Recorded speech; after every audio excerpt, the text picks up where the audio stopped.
Hello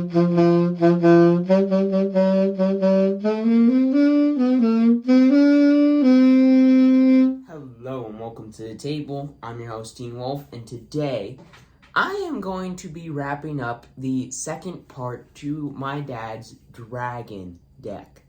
And as expected, the performance of the deck was pretty good.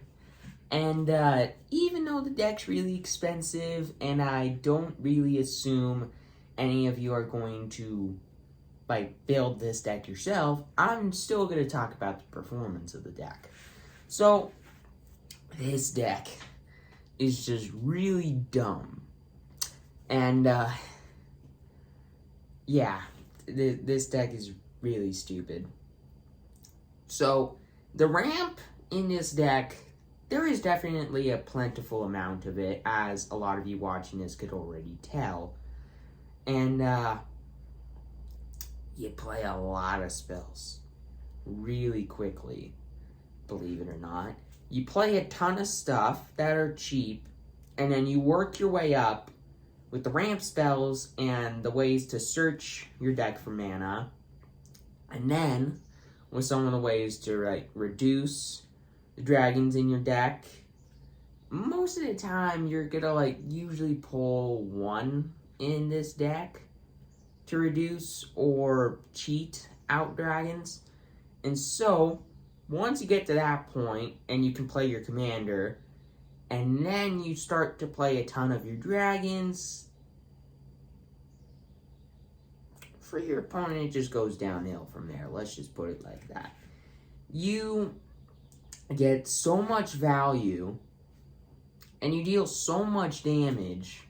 By the time you get out your commander and two other dragons, if your opponent doesn't have an answer for one of those dragons, then, and by answer I mean counter spell, because with your commander, Miram, you get twice the amount of dragons that you play, so to a certain point, a counter spell kills two threats, and your opponent just has to have that to a certain point in order to survive. And if they don't, they're gonna die within a few turns. And by a few turns, I mean 2 or 3 turns after you play your first dragon with Miram. And it's just stupid. And if you were to pull any of your planeswalkers or any of the ways to draw a ton of cards, which, as you can tell, there are quite a few ways to draw a lot of cards in this deck, then you're just going to get even more value, you're going to play even more dragons, and the game's just going to be over that much more quickly. And I would definitely say that the ramp is very useful, and the ways to reduce the cost of the stuff in your deck, or the dragons in your deck, is very helpful. But out of all the cards in the deck, you might be surprised as to what the best card in the deck is, but I'm not 100% sure if you would be, because the card's pretty powerful. But before I talk about what the best card in the deck is, I'm going to rate the deck.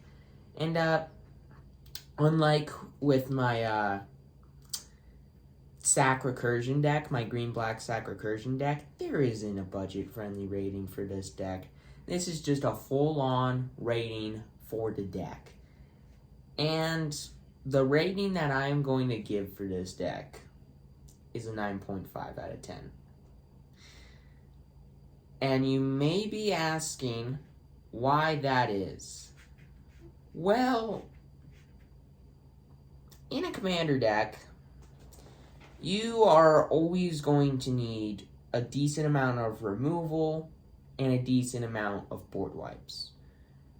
And as you can tell in this dragon deck, there aren't really that many ways to do this. And, yeah, it's not great. When one of your decks doesn't have board wipes in it, it's going to reduce the power level of the deck by quite a bit. However, there's one really good board wipe in this deck. Ugin the Spirit Dragon has a great board wipe effect on him. And Breathe Weapon, the card that deals 2 damage to each non-dragon creature. In the early game, that card can be really powerful. But overall, a deck without, 3 really solid board wipes is not going to be nearly as powerful as it could be. And I guess me and my dad kind of did this on purpose, because we weren't planning on playing this deck too much. We just wanted to see exactly what it did, and then just work our way from there. Because the deck, it's really good, but without that many board wipes in the deck, with not that really many board wipes in the deck's not nearly as good as it could be, and that's why it's a 9.5 out of 10.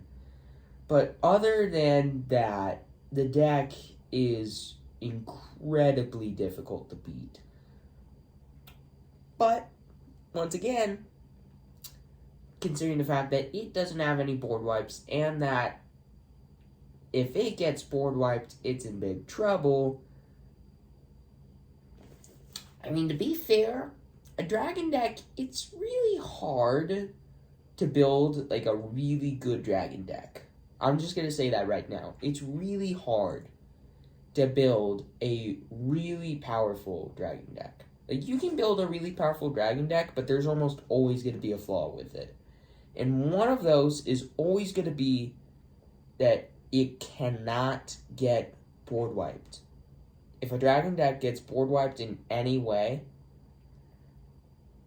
it's in big trouble, and especially this dragon deck. Not especially this dragon deck, because there are ways to draw quite a few cards, and there are a lot of cheap cards in the deck to where you can rebuild your board somewhat quickly, but still, to a certain point, getting board wiped in this deck is kind of going to be the end of the game.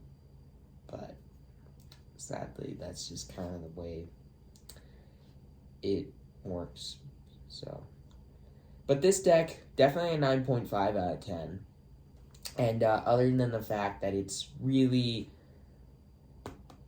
bad if it gets board wiped, and the fact that it doesn't have another really powerful board wipe in the deck, just makes it less good than it could be. That's what I'm trying to say. But the best card in the deck, it's really powerful. I'd say that the best card in the deck is definitely Old Gnawbone, because Ancient Copper Dragon, I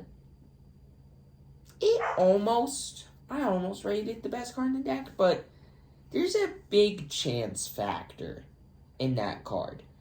You're not always going to get tons of treasures really quickly. However, with Old Gnawbone, one, you don't even have to put it in danger to get a lot of treasures from it, because whenever a creature deals combat damage to a player, you get that many treasures.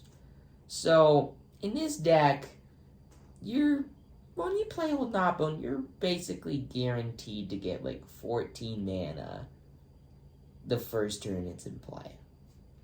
And as I mentioned in the deck tech for this deck, that's really good to have. Because basically what you can do is, with Old Gnawbone being in play, you can play an additional 2 dragons every turn, basically. And then over time, you deal more damage, and then you get more treasures, and then you can play more stuff in your turn, to the point where you have no cards in your hand, and a ton of dragons to just overwhelm your opponent. So, pretty scary. And Old Gnawbone, definitely a 10 out of 10 in this deck, because it's just really good. It's just a really, really good card. With all the ways to make it cost less in this deck, and all the ways to cheat it into play, this card kind of is a way to end the game. I mean, it doesn't end the game, but it brings you a lot closer to winning the game, is what I'm trying to say. So, with that aside, the deck is really powerful, except for the two flaws I mentioned. And Old Gnawbone, easily the best card in the deck, because it just allows you to play a lot more dragons to get you a lot closer to winning the game really, really quickly. And with that, that is the end to this video, and that is going to be it for my Commander Legends Battle for Baldurs Gate videos.